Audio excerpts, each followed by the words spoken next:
Is Paris milking its tourists? I decided to investigate.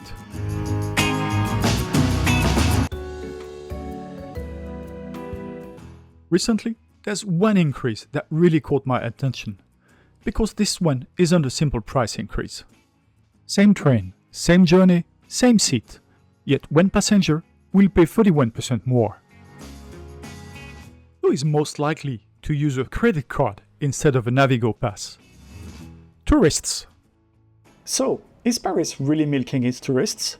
Well, before jumping to conclusions, I wanted to compare today's prices with those from about 3 years ago. And fortunately, this is something I can do. Over the past 4 years, I've filmed more than 200 videos here in Paris, so I have all footage, all menus, all tickets, and even all receipts. Let's see what has really changed. Let's start with Sainte-Chapelle. I filmed this video at the end of 2022, just a few days before 2023. As you can see on the screen, admission was $11.50 per adult. Today, that very same ticket costs 22 euros if you're visiting from outside the European Economic Area. That's an increase of 91% in just 3 years. That's a huge increase. The Louvre is almost identical. In my video 3 years ago, 17 euros.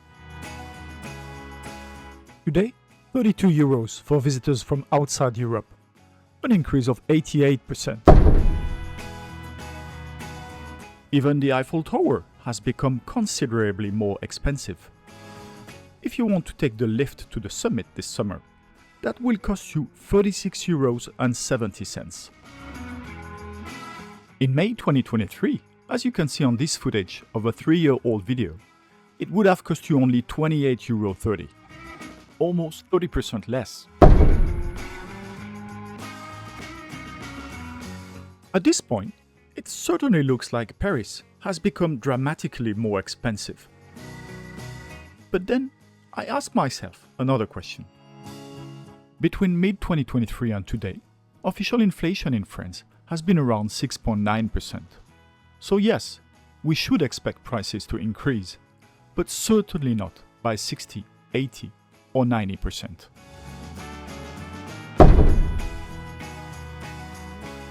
So, has everything in Paris increased that much? Restaurants, cafés, river cruises, even Disneyland? Or is something else going on? Let's check that. And that's when my investigation takes an unexpected turn, because not everything had gone up by 30, 60, or even 90%. In fact, some prices have not increased at all. Let's take Vaudeville, one of my favorite brasseries in Paris. I filmed it in January 2023, and here was the main spot of the menu at that time. Fast forward to last week, here's the 2026 menu.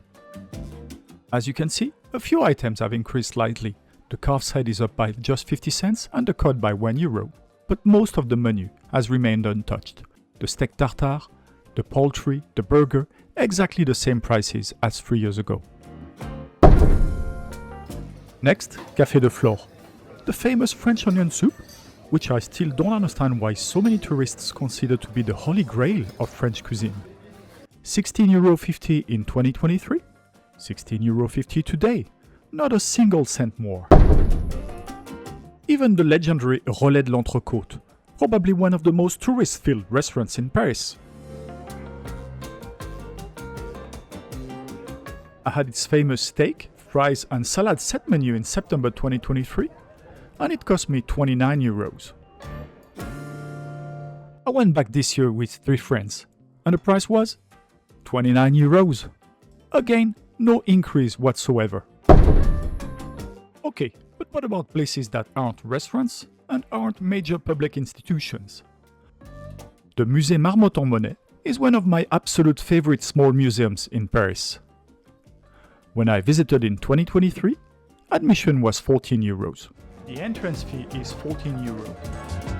And if you check their website today, it's still 14 euros.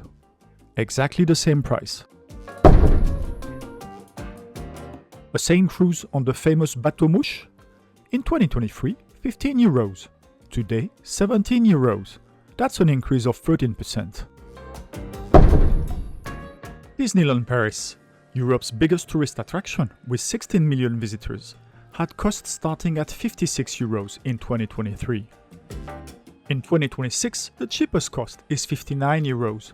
That's a 5% increase below the inflation.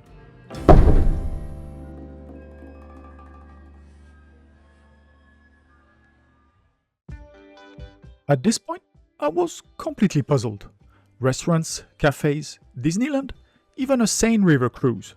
None of them had seen anything close to the spectacular increases I'd found at the Louvre or Sainte-Chapelle. So what was different? That's when I stumbled across a series of newspaper articles that suddenly made everything make sense. Because these spectacular price increases weren't a coincidence. They were the result of a deliberate policy. The idea is actually quite simple. France wants international visitors to contribute more towards preserving its cultural heritage. The argument is that someone traveling thousands of kilometers to visit Paris is less likely to cancel a trip because a museum ticket costs 10 or 15 euros more. And the extra revenue can then be used to help finance the maintenance and restoration of these monuments. Whether you agree with that policy or not, that's another debate. Personally, I don't. But here's the twist. Not all international visitors are treated the same. If you're visiting from another country within the European Economic Area, you'll pay the same price as French people. These much higher prices are aimed specifically at visitors from outside the EEA, which also happens to be most of you watching this channel.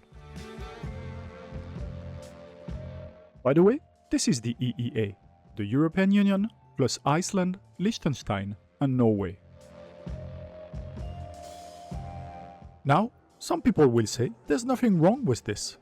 Foreign visitors are wealthier on average, they travel thousands of kilometers to visit Paris, and the extra money helps preserve France's cultural heritage. I understand that argument, but personally, I disagree. France is a country whose republic is built on three words: liberty, equality, fraternity. When a public monument charges two different prices simply because of where visitors come from, I don't think that's equality. Private businesses are free to charge whatever they like. A restaurant, a hotel, a theme park, that's their decision. But when it comes to public museums and national monuments funded by the state, I believe everyone should pay the same admission price, regardless of their nationality or where they live.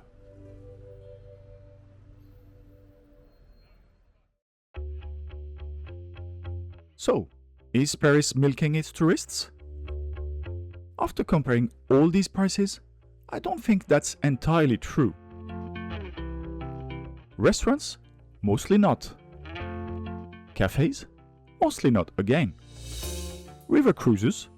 Not really. Disneyland? Certainly not. But when it comes to some of France's biggest public attractions, the picture is very different. In just 3 years, we've seen increases of 30, 63, 88, and even 91%. One thing all these attractions have in common is that they are publicly managed institutions. And the biggest price increases these institutions have introduced specifically affect visitors from outside the European Economic Area. And then, as you saw it in my last video, I realized that the same logic has quietly made its way somewhere else: the Paris Metro. If you buy it on a Navigo Easy Pass, a metro journey costs €2.50. But if, like many visitors in the future, you would simply tap your credit card, you'll pay €3.30 for exactly the same journey. So, now it's your turn. Do you think these price differences are justified? Or do you think Paris has simply gone too far? Let me know in the comments. I read and answer to every single one.